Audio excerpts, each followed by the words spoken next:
বিক্রমপুর গ্রামের এক চাষির যমজ দুইটি মেয়ে ছিল। তাদের একজনের নাম আয়না আর আরেকজনের নাম ছিল গয়না। তারা দুজনই দেখতে একেবারে একই রকম ছিল, পরিবর্তন ছিল শুধুমাত্র তাদের মনের। মা আয়না, মা গয়না, শোন, তোদের দু বোনের অনেক বড় বাড়ি থেকে বিয়ের প্রস্তাব এসেছে। আমি সব সময় এক বাড়ির দুই ছেলের সাথে তোদের বিয়ে দিতে চাইতাম, যেন তোরা সুখে দুঃখে দু বোন দুজনের পাশে থাকতে পারিস। আর দেখ, বিধাতাও ঠিক আমার মনের আশা পূরণ করতে তেমন এক পরিবার থেকে তোদের জন্য প্রস্তাব পাঠালেন। তাই আমি ওদের কথা দিয়ে দিয়েছি, আগামী শুক্রবার তোদের বিয়ে। এতে তোদের কোনো আপত্তি নেই তো রে মা? না বাবা, আপত্তি কেন থাকবে? তুমি আমাদের জন্য যেটা করবে নিশ্চয়ই ভেবেচিন্তেই করবে।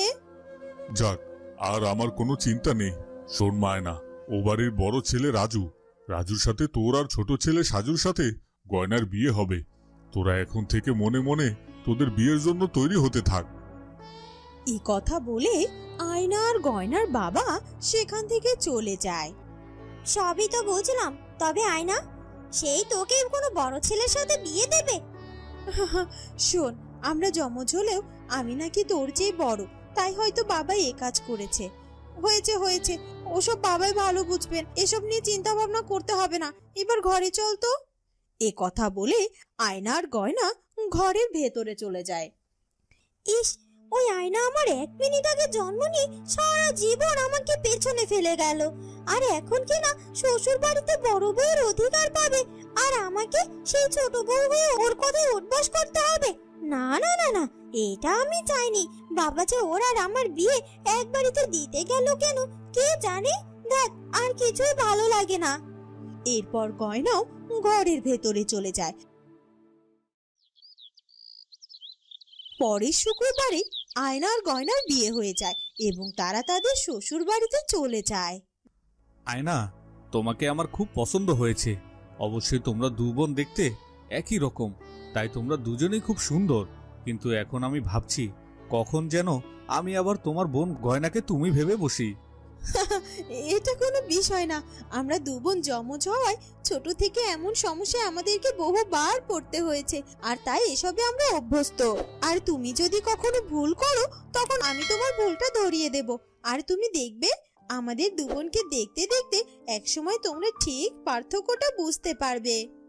হ্যাঁ হ্যাঁ, নইলে তো ভারী বিপদ। এই শোনো, তুমি তো এই বাড়ির ছোট ছেলে, তা তোমাকে কি সেজন্য সবসময় বড় ভাইয়ের কথা এবার উঠবস করতে হয় নাকি? এ কি, আজকের দিনে তুমি কেমন কথা বলছো বলো তো? আমি তো তোমার কথার কোনো মানে বুঝতে পারছি না। চুপ করো তো, তোমার কিছু বুঝতে হবে না। আগে আমি যা জিজ্ঞেস করলাম তার উত্তর দাও। ছোট ছেলে বলে কি এ বাড়িতে তোমার মূল্য কম নাকি? শোনো গয়না, আমাদের বাড়িতে এসব কম বেশি মূল্য বলে কিছুই নেই। আমরা সবাই সবাইকে মূল্য দেই, আর আমার বড়দা তো আমায় খুব ভালোবাসেন। তাই আমার বড়দা আমার কিছু বললে তাতে আমার কাছে আশীর্বাদ মনে হয়, এতে ওর কথায় উঠবস মনে করা কিছুই নেই। বুঝেছি বুঝেছি, আমি যা ভেবেছিলাম তবে সেটাই হলো।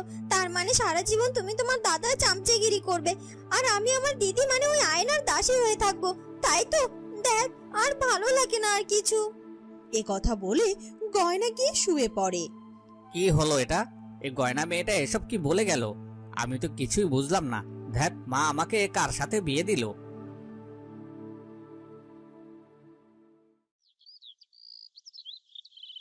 পরদিন সকালে, শোনো বৌমারা, বড় শখ করে তোমাদের দু যমজ বোনকে এ বাড়িতে আমার দু ছেলের বউ করে এনেছি, কিন্তু এখন তো দেখছি তোমাদেরকে বিয়ে করে এনে আমি ভারী বিপদে পড়েছি মা।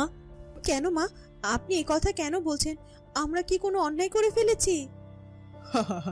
আরে না না, ভয় পেও না।